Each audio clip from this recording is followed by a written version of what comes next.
Morning, welcome to the Currant Shed. I'm Wayne, this is Thomas. Hello, welcome. So obviously due to these times you are unable to come to the Currant Shed, so we thought we're very lucky and privileged that we could bring the Currant Shed to you. We'll start with our garden. So we try grow as much produce as we can. Obviously, as being a restaurant of high volume, not all of our produce can be used, so we support local suppliers, producers, which there's an incredible amount of those in this region. So I'll tell you, Thomas, would you like to discuss a little bit of how we got demoted in the gardening aspect? Oh yes, I tried to, or was sowing snow peas and I just probably did like 50 seeds on one little spot. So Chris, our gardener, came for me, and now since then I'm just on weeding duties, yes. So slowly we get his trust back. And it took us about a year. Yes. I also did the same thing with the kale, but if you want to come have a look, my kale's thrived. Oh dear. We've actually been using this all the way through summer, still using it through winter. So fortunately Thomas and I did get promoted back to planting. As you can see, we try to look after the garden as much as we can, and we've got tomatoes, they'll be coming to the end soon, zucchinis, leeks, beetroots. Awesome capsicum. Chilies. Thomas made a peri-peri, which is incredibly spicy. So at the moment what we are currently doing is take home or heat at home meals, and we also try to promote to all the local businesses. We will do hot food served at the business, so that all the staff don't necessarily have to go out and purchase it. That menu changes frequently, so does our heat at home meal, because we still like to maintain the ethos of seasonal produce, local suppliers, and just tweaking and changing it as we go. So we're going to show you how to do a hot cross bun recipe. We've changed that. We try to be very flexible with what we're doing. So we've incorporated for those of you who have eaten at the Currant Shed, we do sourdough, rye sourdough. So we've tweaked that recipe a little bit to make it our own authentic hot cross bun. So should we take a walk and see what it looks like? Hot cross bun session. So our favorite this year, zucchinis. I think every day we get like 5 kilograms of zucchinis. So we had tried to come up with all different dishes with zucchini here, zucchini there. Luckily there's no zucchini hot cross buns. That would be something new maybe. All right. Definitely. Some sweet corn, unfortunately out of season. The quince coming up just perfectly. Something to look forward. Even our olive trees and the lime vineyard, it's just outstanding place here. Wayne's little curry plant coming around nicely. It's just down here, our little baby. Also something that you might do, so this is a kaffir lime tree. We do have 3 of those on the property, but mostly Tahitian limes. So for those of you who order our take at home meals, within the next month or so, you'll definitely be getting quite a few limes. But something that a gentleman explained to me is, if you take your lime, if you have a lemon tree, a lime tree, or kaffir lime tree, you make a batter. You can put cinnamon or season it with whatever you want, and dip it into the batter, deep fry it, and then when you eat it, you just bite off the batter, and that way you get the aromatic flavor of the leaf and not all the bitterness from it. So I thought that's something that maybe some of you could try at home. Awesome. Cool. So Thomas is going to mix the hot cross bun mixture. Yeah, so what's the good thing is on this one, what we said just before, we're using this as our sourdough bread. So basically all the sweet ingredients, spice ingredients, if you take them out, you actually be able to just do a sourdough roll. I mean, at the moment we're using like a baker's flour, it's a strong white flour, and rye bread. So compare rye bread to the white flour, obviously really like maybe a third of the white flour, otherwise the roll gets very dense. You would be able to swap the rye for wholemeal flour or just use white flour. It's just a certain amount of flour we're using, but the recipe I suppose we're posting on Instagram. Put the recipe up on our Instagram and Facebook, so that'll obviously be at the Currant Shed. The biggest challenge now with this recipe is going to be yeast, dry yeast. I'm looking all over the place for dry yeast. It's very, very difficult at the moment to get. But I suppose if you go to your local bakery, there might be a possibility it will give you a little bit of dry yeast. So obviously with all of that we would start to activate. You need to activate the yeast in warm water. So obviously this is all measured. That's going to be warm water. Don't use hot water. It's just really like warm water where you'll be able to put your hands inside and say, oh yeah, that's nice and warm. So we would do that. We would obviously let this sit for maybe just to activate like 5 minutes, maybe 2-3 minutes, just to dissolve into the water and let do the yeast their business. Then next step, basically we have, it's called the mother or the sourdough starter. I know everybody might be a bit shocked now, oh, sourdough starter, I don't have this.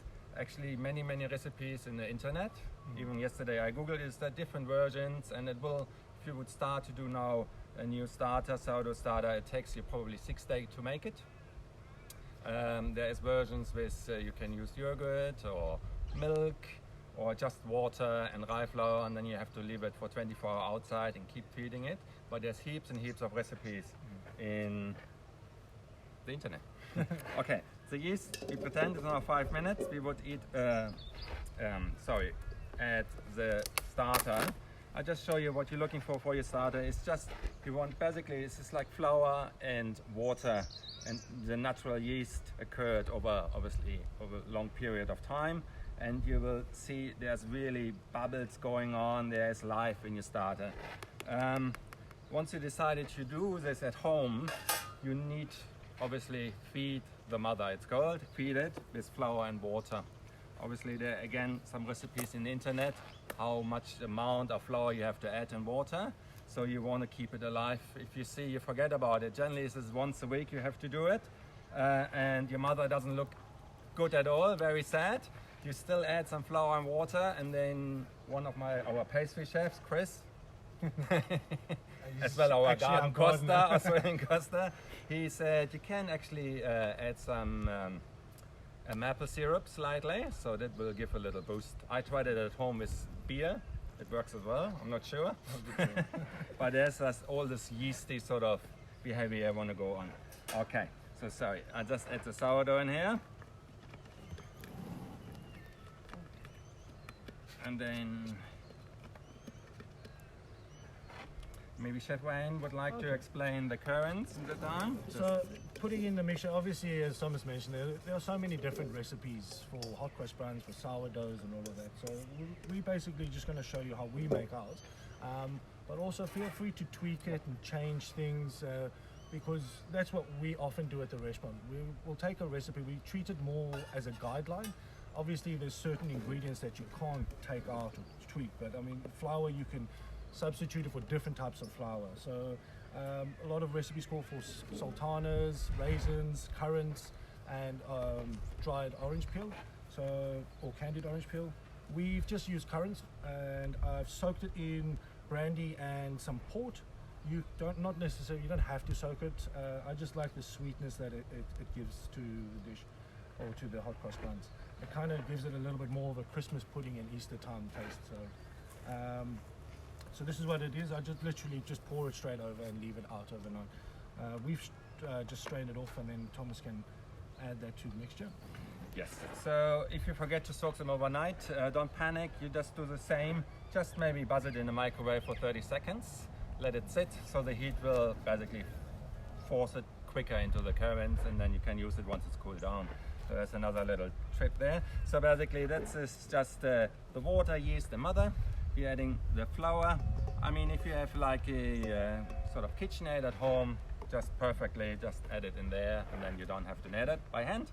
It's also recommended, if you are putting it into your KitchenAid mixer, put the liquids first and then your dry ingredients on top, and you'll get a bit more of an even mixture as opposed to having the liquid on top and it'll just splash everywhere. So baker's flour, rye flour.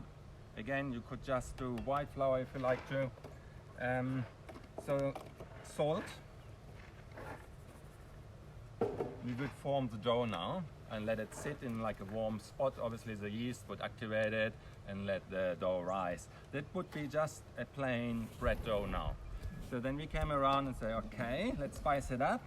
So it's our allspice, nutmeg, cinnamon, all the goodness. Even I was saying before, like to Chef Wayne, this is actually a Christmas bun. If you wanted to, you could use your Christmas candied fruit. There's so many different recipes out there. I mean, I've seen, candied fruit. So it's sort of like a Easter Christmas bun. Okay, this is sugar. Obviously, hot cross buns are quite sweet. So sugar, can't miss the sugar. And then the soaked currants. Obviously, should go there in with my hands now. Just sort of try it comes all together once I take it out of the bowl.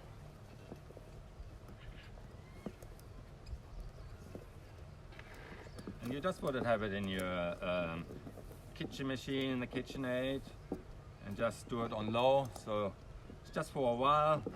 And our Chris always says you need to activate the gluten, have to do it for a long time. But then again, I personally am a little bit naughty sometimes. I think the yeast helps you if you just, obviously we have to combine it nicely, but not for crazy for 5 minutes. I'm a little bit, yeah, sure. But even the yeast, I personally brings it all together, and then after you give another net and it's all cool. I mean, this wouldn't be enough. I just get it on my chopping board. Alrighty, just slightly dusting your board or your kitchen bench. That'll just help so that it doesn't stick to your surface. And also, if you see that the dough is a little bit runny, you can always add more flour to it whilst you're kneading it. We have a question. Oh yes. Tess has asked what are some good fruit Hi, Tess. substitutes for currant or using currants or raisins and or sultanas. Oh. She can't eat them. Okay. So what's some? Well, you could put in, you could stew your own fruits. You could take apples, pears, and if you wanted to, you could just in a hot pan and just a little bit of sugar and deglaze it. And then also, if you wanted alcohol in there, you could just lightly poach it. Even orange zest, lime zest, anything you like, to be honest. I mean, the only problem with this is one, if I would add anything more liquid, like something very wet, that would change your dough consistency. Obviously, you want to try apple. It's really nice, dried apple. Your dried candied limes. Yeah, that's. If you really wanted to, coconut you put inside as well. in there. Yeah. Pretty much whatever you would like.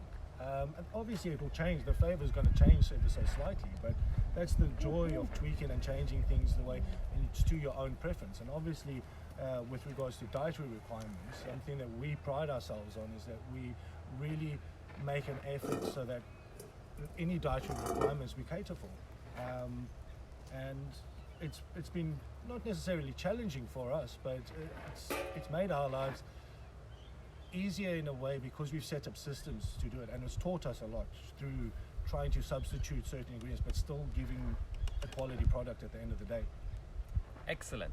I like this one. Okay, now we're having the dough, and this just obviously wearing gloves, especially those times, unfortunately. Generally, it's quite nice to flour your hands and go into there with the family. If you're not worried at all, you can do that. But obviously, the gloves and how you can see the flour, you don't need much. Well, it's a quite dry dough. It's just basically folding it inside. You see now it starts sticking, so this is the reason you would use flour now. Just, you can scrape that one off. Don't have to be shy, but obviously if you work now another 500 gram flour into the dough, it makes it really dry. So just behave with this, and obviously just keep going. Now my hands start again. Maybe we can use the extra flour. So if Chef Chris wouldn't look now, he said, okay, my 5 minutes are done. Yes, chef, take it. Leave it there. Would cover it, maybe you can glad wrap it or put just a tea towel on, and we would look for like a warm spot. Even now, today it's a sunny day. If you say your kitchen or it's inside still a bit cool, just put it in a sunny spot. Just see, you will see it will probably rise for, I wouldn't say double, but it definitely expands. You can feel it, it gets start lighter. It's just like this now, it's still quite dense, and then after you will see if you have a really warm spot, or anyway, to bake this one you have to preheat your oven. Maybe on top of the oven would be a good spot as well to let it sit. Probably, at least half an hour, I would say. Depends how warm it is.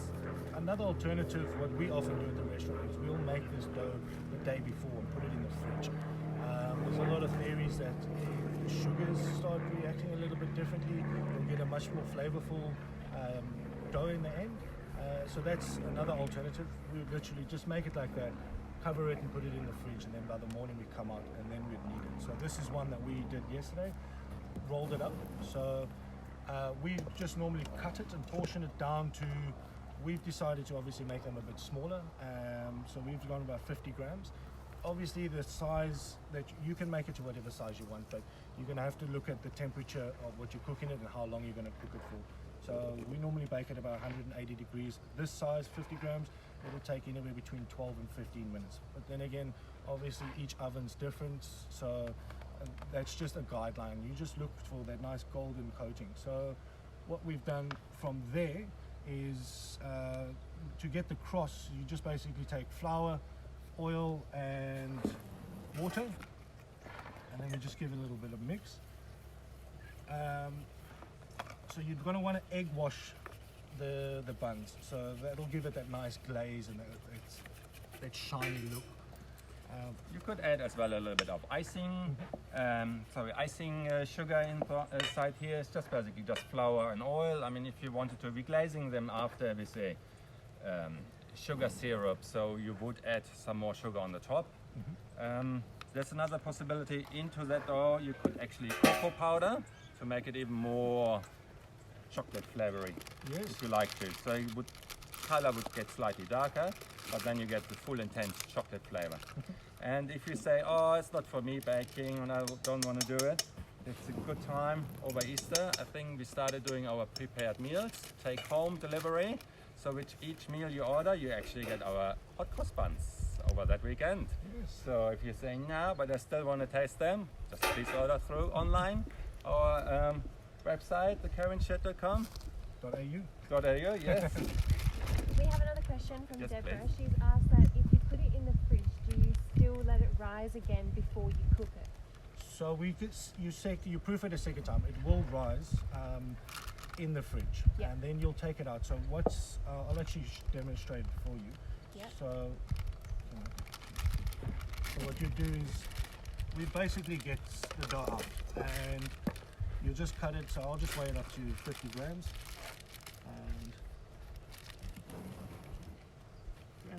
And so then you roll it into whatever shape. So I'll just cup my hands neatly and I roll it into a little ball. If you struggle with that technique, you can always just roll it in your hand.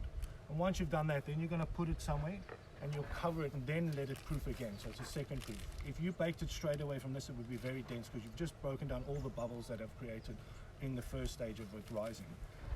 So we generally leave it at this stage in a warm area for up to 2 hours, minimum of about 2 hours.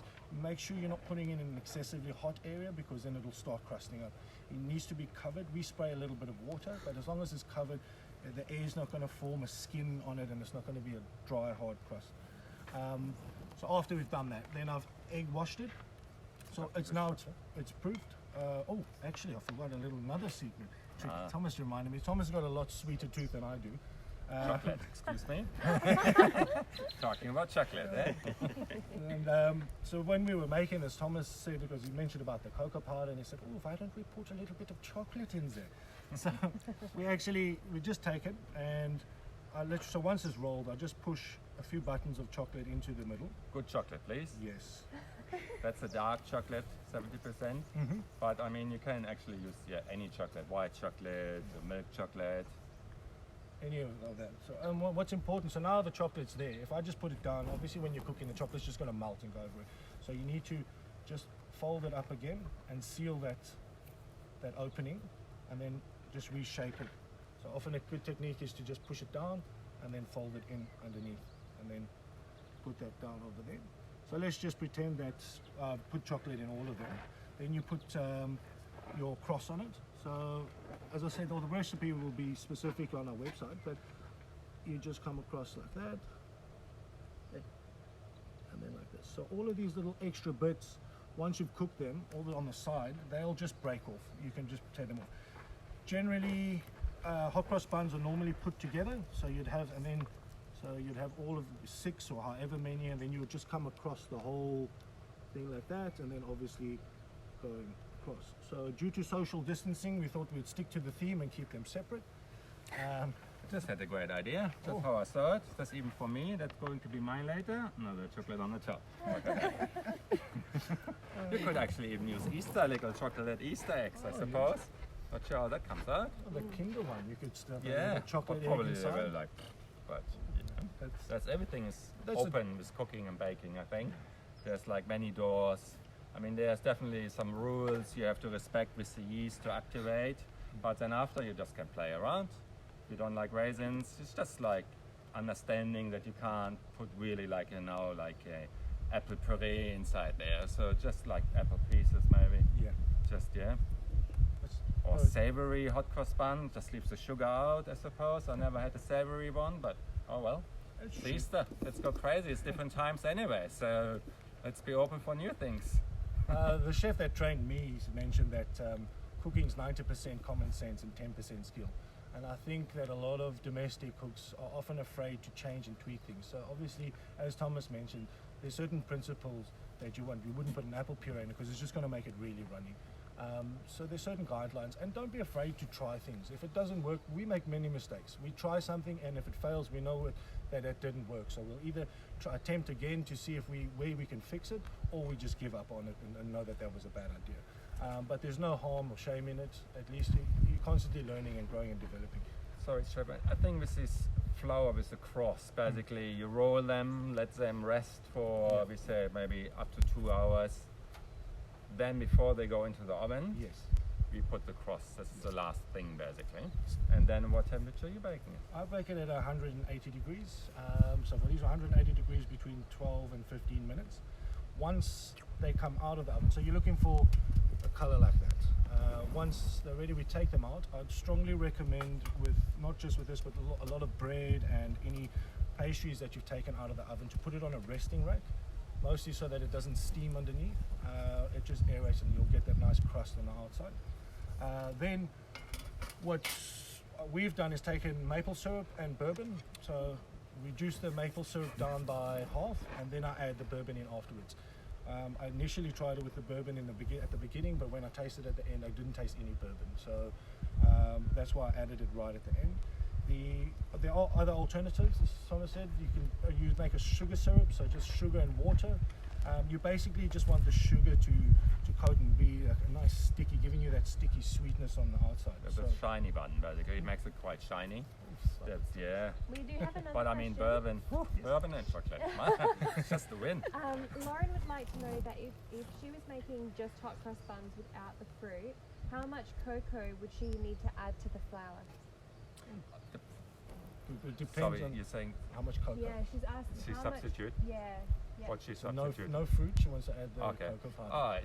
On this amount now, probably maybe 2 tablespoons worth, Yep. just to see how your dough looks. I mean, if you want to have it a nice chocolate color, probably you can't do any harm. I mean, so long you don't add 200 gram or something, but then it gets very intense in flavor. So just see as you go. I mean, learn from your mistakes. Oh, that wasn't enough. Maybe, or for maybe kids, Milo would be working as well. Say Milo hot cross bun. Ooh, I think my son would be. Actually, that's a very good idea. That's a great idea. That's something else on my mind. Sorry. Yes. Sorry for all our vegan friends. Is that right? Vegan. Oh, I get so much in trouble with my accent. Sorry. Oh, that's rich. I just looked up yesterday. Instead, using yeast, it's going to be a slight issue. But again, if you Google it, there will be some recipes, and it's bicarb soda they're using instead for rising it. Unfortunately, I don't think it will be the same, but there are options. Obviously, go away from yeast, especially at that time, and you can't find it, unfortunately. But that's where also having a sourdough starter is good, because we add the yeast. We're mostly adding yeast to this to expedite the whole process. So if you remove the yeast, we would add more of the sourdough starter, but then we'd leave it over in a warm area overnight for a longer period of time. Thing is, it does make it a little bit denser. That's why we've opted for, and obviously it takes a longer period of time, so we've opted just to add the yeast, and the only reason why we add in the yeast is just to speed up that whole process. Okay, so once you get the buns out, I would recommend then we just you got your glaze, so your bourbon and the maple syrup, and you literally just brush it. So do this whilst it's hot, and I'd recommend having the syrup warm, because obviously as it cools down, it thickens, it becomes quite thick. And then you brush it, just let them cool, and then you're ready to go. And especially when they're just nice and warm from the oven, maybe not straight away, but this chocolate going to be very gooey. And the only problem with those hot cross buns, you can see the difference how shiny it's is now, is if you would like to toast it, I wouldn't necessarily cut it in half and put it on the toaster. Well, obviously the chocolate will run out. This is something what you should eat warm. I think a hot cross bun, people generally like toasting it. My partner, always toasted it. But it wouldn't work with the chocolate filling. You don't need to put chocolate in. But it was just quite delicious, to be honest. Just put it whole in the oven. I think it will, depends on 180 if you warm it up again in the preheat oven. Maybe it's a small size, 4 to 5 minutes. And then it comes out nice and crispy again with some butter maybe, or even some whipped cream. And then the leftover bourbon just there. Not that I'm a fan, but sometimes, Well, we hope that's been helpful, and if you have any other questions, feel free to go to our Instagram page or our Facebook page, whether it be not necessarily just with this, but if you have questions regarding other ingredients that you have and what we would recommend tweaking or changing different recipes. So unfortunately, obviously over the weekend the expressway is going to be closed. Thomas, you've got a little Easter joke? I do have actually a dead Easter one. So what do you call a rabbit with fleece? What? Bugs Bunny. I like this one. So if you can have issues to find yeast, and you said, I really want to bake those hot cross buns over the weekend, unfortunately you can order through us. You will get some delivered, but if you put a little note on our website, I actually would give you some dry yeast. Well, obviously the big suppliers, we're still able to get some dry yeast. So if you would, be keen to get some yeast from us, we can't provide you lots, but just a little token, I think, to try this one out. I think we're more than happy to do that. No. Well, obviously during this time we're making plans for how we can move forward once everything's all settled, and our condolences obviously go out to a lot of the restaurants that have had to shut. This is quite the beautiful thing about McLaren Vale, is that there's quite a big sense of community and we all look after one another. Unfortunately, due to government regulations, a lot of the restaurants have had to close, but we look forward to it all getting back to normal and welcoming you all back to this beautiful area and to the Currant shed, which we actually love, and we hope that you always can come by for a stroll. It's not that many people out here, not that we should push this, but you certainly, this area is just to go for a little walk. You still in South Australia are quite lucky that we don't have too many cases. There's no harm to go for a little walk. Even we're offering actually during the week as well for businesses our sort of hot quick lunch we deliver into the city as well. Where at the moment we have sorry sir, a Thai curry and a chicken pie. But this one will as well change weekly, I think, especially now with all the produce coming up. We're having the tomatoes, zucchinis start slowing down. Yes. But we still, now lime's going to be the next challenge. That's great. We have as well some nice houses attached where you actually can book some holiday stay over the weekend, and we're providing some breakfast house-made jam from the gardens, and breakfast, and obviously you could enjoy our lunch as well if you like to, or the pre-made meals, or just a deal. Maybe you might get a deal. So if you just go online on our website, I think there's everything sort of mentioned. You'll see that. So the whole intention with the heated home meals is that it's served chilled. You can freeze it if you like. We've designed the dishes so that they can freeze, or you could heat them up. So our portions are always generous. They have always been, and they will always be. And that would also be changing on a weekly basis, or as soon as produce starts changing. And we've had good feedback. Our clients, thank you for everyone that has been purchasing. You guys have all been amazing. The support has been incredible. So I suppose from Thomas and I, we just want to say thank you, stay safe, and have a Yes. happy Easter. Stay home, but maybe come to the Currant.